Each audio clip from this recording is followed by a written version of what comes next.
Hello everyone, welcome to my channel Yatharth tutorial. आज हम class 12 CBSE से चैप्टर स्टार्ट करने वाले हैं admission of partner. Admission of partner का मतलब होता है भाई, जब हम पुरानी फर्म में या एग्जिस्टिंग फर्म के अंदर किसी नए पार्टनर को या किसी नए पर्सन को एडमिशन देते हैं तो ऐसी कंडीशन को बोलते हैं एडमिशन ऑफ न्यू पार्टनर। और जब भी हम फर्म के अंदर नया पार्टनर एडमिट करेंगे तो फर्म का रिकंस्टिट्यूशन किया जाएगा। रिकंस्टिट्यूशन का मतलब होता है फर्म के पार्टनरशिप एग्रीमेंट के अंदर चेंजेस होना। तो जब रेशो चेंज होते हैं तब भी रिकंस्टिट्यूशन होता था। एडमिशन करेंगे नए पार्टनर का तब भी रिकंस्टिट्यूशन होगा। रिटायरमेंट होगा पार्टनर्स का तब भी रिकंस्टिट्यूशन होगा और डेथ के टाइम पर भी रिकंस्टिट्यूशन होता है। तो ये सारे चैप्टर्स हमारे रिकंस्टिट्यूशन से रिलेटेड हैं।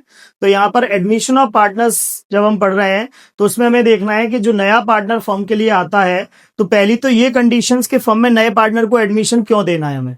तो जब भी हमारी फर्म के अंदर कैपिटल की रिक्वायरमेंट हो, किसी की पर्सन की रिक्वायरमेंट हो या हमारे पुराने पार्टनर्स में से किसी एक पार्टनर की डेथ हो जाए तो हमें नए पार्टनर को एडमिशन देना होता है। तो ऐसी कुछ कंडीशंस हैं जिसकी वजह से हमें फर्म में नए पार्टनर को एडमिशन देना पड़ेगा। अब फर्म के अंदर जब भी नया पार्टनर आएगा तो फर्म के अंदर हमें कुछ चेंजेस करने होंगे। जो अकाउंटिंग ट्रीटमेंट है वो हमारे चेंज हो जाएंगे। पुराना एग्रीमेंट एंड होके एक न्यू एग्रीमेंट प्रिपेयर्ड होगा और नए पार्टनर के एडमिशन के टाइम पर हम रिकंस्टिट्यूशन करेंगे फर्म का। नया पार्टनर जब फर्म में आता है तो हमें दो चीजें पे करता है, एक तो कैपिटल अमाउंट और एक गुडविल अमाउंट। कैपिटल देता है वो फर्म की असेट्स के लिए और गुडविल पे करता है फर्म में आगे फ्यूचर में प्रॉफिट लेने के लिए। एडमिशन ऑफ पार्टनर का मतलब होता है admission of a new partner means admission of a new member as a owner of the firm. When the partner is admitted in existing of the firm there is a change in the constitution of the partnership firm। जब भी partner आएगा तो फिर हमें firm के अंदर changes करने होते हैं। तो क्या अकाउंटिंग ट्रीटमेंट होते हैं फर्म के अंदर, तो देखो सबसे पहले जब भी नया पार्टनर फर्म में आएगा तो पुराने रेशो से हमें एक न्यू रेशो कैलकुलेट करना होगा, क्योंकि नए पार्टनर के आने से हमारे जो प्रॉफिट शेयरिंग रेशो है वो बदल जाते हैं। तो new ratio, calculation of new profit sharing ratio, हमें सबसे पहले न्यू रेशो कैलकुलेट करना होगा। न्यू रेशो कैलकुलेट करने के बाद फिर हमें निकालना होगा सैक्रिफाइसिंग रेशो। सैक्रिफाइसिंग रेशो क्यों निकलता है, क्योंकि नए पार्टनर के आने से पुराने पार्टनर्स का जो रेशो है वो बदल जाता है और पुराने पार्टनर्स को अपने शेयर में से कुछ सैक्रिफाइस करना होता है नए पार्टनर के लिए। तो सैक्रिफाइसिंग रेशो निकालने के लिए हमें ओल्ड रेशो में से क्या करना होगा, न्यू रेशो माइनस करना होता है। ओल्ड रेशो में से हम न्यू रेशो माइनस करेंगे तो हमारा सैक्रिफाइसिंग रेशो निकल के आएगा। सैक्रिफाइसिंग रेशो हमें इसलिए निकालना होता है क्योंकि फर्म के अंदर जो नया पार्टनर गुडविल पे करेगा उस गुडविल को डिस्ट्रीब्यूट करते हैं हम सैक्रिफाइसिंग रेशो में। तो कैलकुलेशन ऑफ गुडविल हमें करना होता है। अगर फर्म में नया पार्टनर कैश में गुडविल पे नहीं कर रहा है तो फर्म की गुडविल में से हम उसका शेयर कैलकुलेट करते हैं। फर्म की गुडविल में से उसका शेयर कैलकुलेट किया जाएगा और अगर उसने गुडविल पे की है कैश में तो हमें ये कैलकुलेशन ऑफ गुडविल नहीं करना है।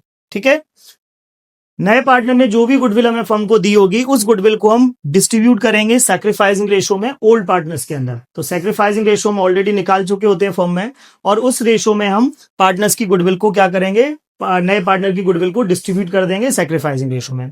देन उसके बाद अगर क्वेश्चन में हमसे जर्नल एंट्री पूछी गई है तो हमें गुडविल की और रीवैल्यूएशन अकाउंट की एंट्रीज पास करनी होती हैं।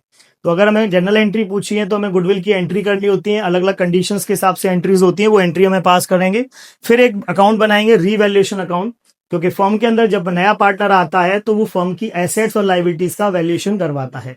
तो फर्म की एसेट्स लाइबिलिटीज के वैल्यूएशन से हमें क्या फायदा हुआ, क्या नुकसान हुआ, दैट मीन्स प्रॉफिट और लॉस क्या हुआ, वो निकालने के लिए हम रीवैल्यूएशन अकाउंट प्रिपेयर करते हैं। रीवैल्यूएशन से जो प्रॉफिट और लॉस आएगा वो पार्टनर्स को ओल्ड रेशो में डिस्ट्रीब्यूट हो जाता है। देन फर्म की बैलेंस शीट के अंदर पहले से कोई जनरल रिजर्व दिए हो, प्रॉफिट एंड लॉस दिया हो, ओल्ड गुडविल दी हो, एडवर्टाइजमेंट सस्पेंस दिया हो, आईएफआर दिया हो, डब्ल्यूसीआर दिया हो, मतलब investment fluctuation reserve, workman compensation reserve, जितने भी तरह के रिजर्व्स होते हैं वो सारे पार्टनर्स को डिस्ट्रीब्यूट कर दिए जाएंगे ओल्ड रेशो में। बिकॉज नया पार्टनर आ रहा है तो फिर से क्रिएट किए जाएंगे ये सारी चीजें, इसलिए हम पुराने रेशो में सारी चीजों को डिस्ट्रीब्यूट कर देते हैं।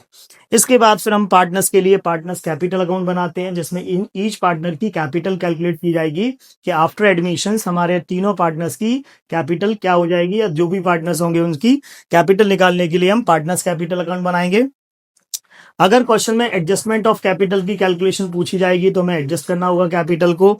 देन कैश अकाउंट और बैंक अकाउंट से हम कैश बैलेंस निकालेंगे कि आफ्टर एडमिशन हमारी बैलेंस शीट का जो कैश बैलेंस है वो कितना इंक्रीज हुआ या डिक्रीज हुआ, तो वो कैश अकाउंट से निकलेगा। और फिर लास्ट में हम एक रिवाइज्ड बैलेंस शीट प्रिपेयर करेंगे न्यू बैलेंस शीट के नाम से और उसमें हम पुरानी बैलेंस शीट के बेसिस पर नई बैलेंस शीट के अंदर क्या क्या चेंजेस हुए वो चेंजेस करके न्यू बैलेंस शीट प्रिपेयर की जाए।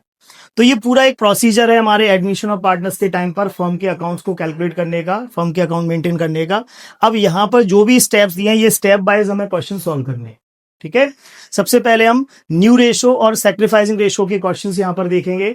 आपकी बुक के अंदर टीएस ग्रेवाल जो टेक्स्ट बुक है उसके अंदर आपको न्यू रेशो और सैक्रिफाइसिंग रेशो के क्वेश्चंस हैं। फिर उसके बाद स्टेप वाइज क्वेश्चंस आपके बढ़ते जाएंगे। तो स्टार्टिंग में अभी हम न्यू रेशो और सैक्रिफाइसिंग रेशो कैसे कैलकुलेट करते हैं ये वाले क्वेश्चंस हम यहाँ पर सॉल्व करेंगे। वीडियो अच्छी लगी हो तो लाइक एंड सब्सक्राइब कीजिए। थैंक यू वीडियो, मिलते हैं नेक्स्ट वीडियो में जहां पर हम न्यूमेरिकल क्वेश्चंस सॉल्व करेंगे।